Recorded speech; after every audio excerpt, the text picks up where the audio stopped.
राज्य विधिमंडळाचं 3 दिवसांचं विशेष अधिवेशन आजपासून सुरू झालं असून नवनिर्वाचित आमदार सदस्यत्वाची शपथ घेत आहेत।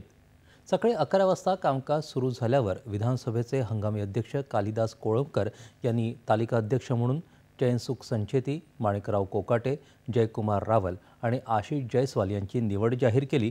या चौघांच्या शपथविधीनंतर मुख्यमंत्री देवेंद्र फडणवीस, उपमुख्यमंत्री एकनाथ शिंदे आणि अजित पवार यांनी शपथ घेतली।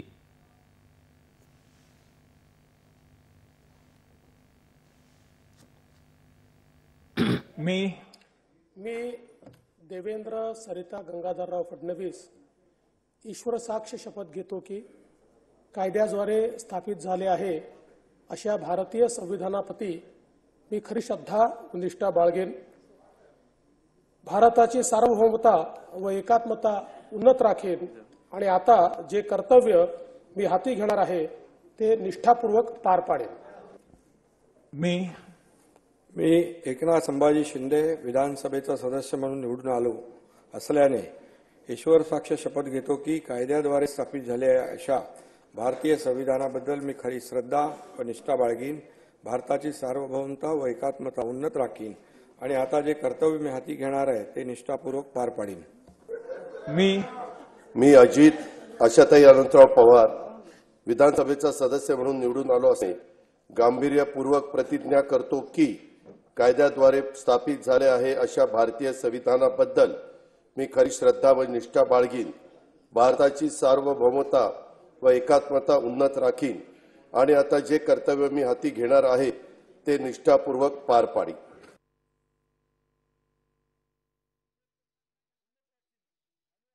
आता जे कर्तव्य मी हाती घेणार आहे ते निष्ठापूर्वक पार पाडीन। जय हिंद।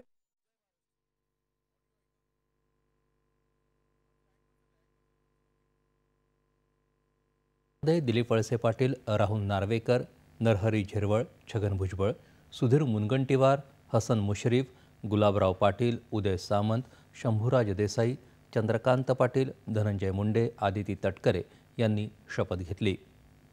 शिवसेना उद्धव बाळासाहेब ठाकरे पक्षाचे आणि राष्ट्रवादी काँग्रेस शरदचंद्र पवार पक्षाचे सदस्य सुरुवातीला काही काळ सभागृहात बसले, त्यानंतर ते सभागृहातून बाहेर पडले। काँग्रेसचा एकही सदस्य सकाळपासून सभागृहात आला नाही। हे अधिवेशन 9 तारखेपर्यंत चालणार आहे। या कालावधीत पहिले दोन्ही दिवस फक्त विधानसभेचं कामकाज चालेल आणि सर्व नवनिर्वाचित आमदारांना पदाची शपथ दिली जाईल।